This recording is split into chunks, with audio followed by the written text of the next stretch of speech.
Justin. Now, if you were struggling to get out of bed this morning, don't worry. I've got the perfect remedy for you. Allow my wonderful friend to sprinkle some positivity your way. We've got the Shanell Henry back in studio. How are you? I am great, and thanks for having me back. Love it, love it, love it. Grateful and pleased to be here. All right, well, my friend, I'm pleased that you brought the shades because you always bring the sunshine in studio this afternoon. Okay. You're the light, you're the light. Oh, my dear, that's you. That is you, but I need some help this afternoon. I think we all do.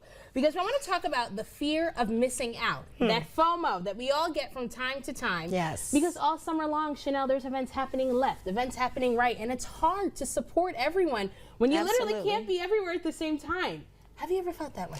I have, but not as often as I used to. Yeah. And I would love to share why and help others that may need some encouragement. All right. Well, I heard at the top of your list is creating a summer vision. You got to show us how to do that. Yes, absolutely. So, essential to create a vision for your summer.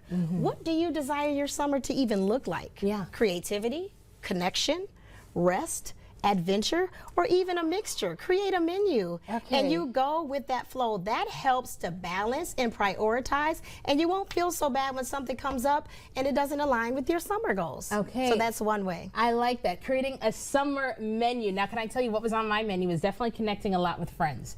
I don't know what it is, but something about me likes to be in my cocoon when I go home from work. I'm not talking to anybody. Yes. But something about the sun being outside, sitting indoors just doesn't feel right. So I know that was definitely at the top of my list. That's great. And that's a good way to remind me, hey, it's time to prioritize that too.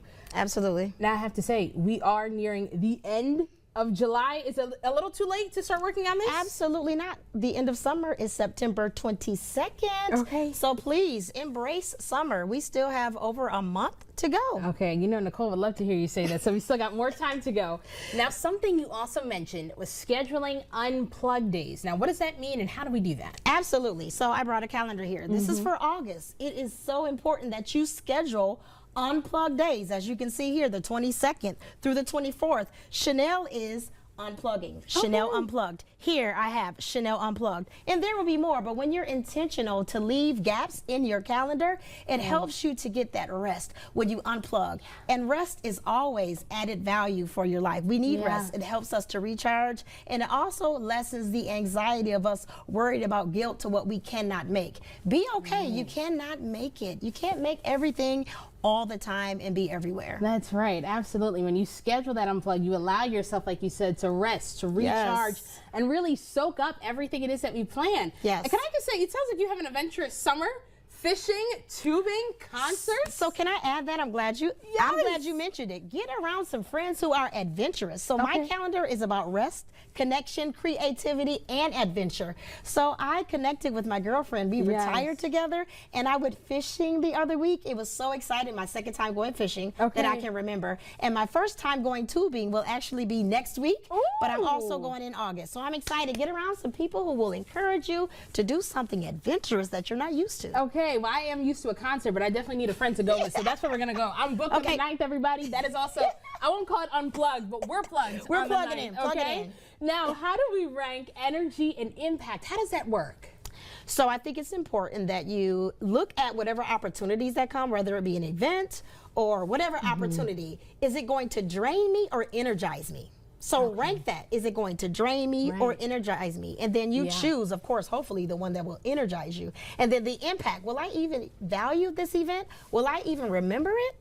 That is a good point. Listen. Because can I tell you, as much as I love to travel, that drive back and forth to the airport can definitely weigh on me. And I've been thinking about that too. Am I energized from doing this event for such a short amount of time too on top of that? That's a good point. Absolutely. And I have tips for you driving back and forth to the airport, especially if you're talking about Detroit. But we'll talk about that after. We're going to exactly. We're going to do that after the break. But bring us on home.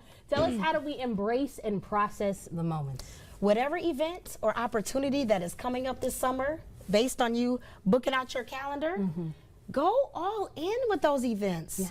Enjoy, embrace the moments, and make sure that you process. Reflect back what you enjoyed about it, what you learned from it, and how can you share it with someone else. That's exactly how we embrace the moments.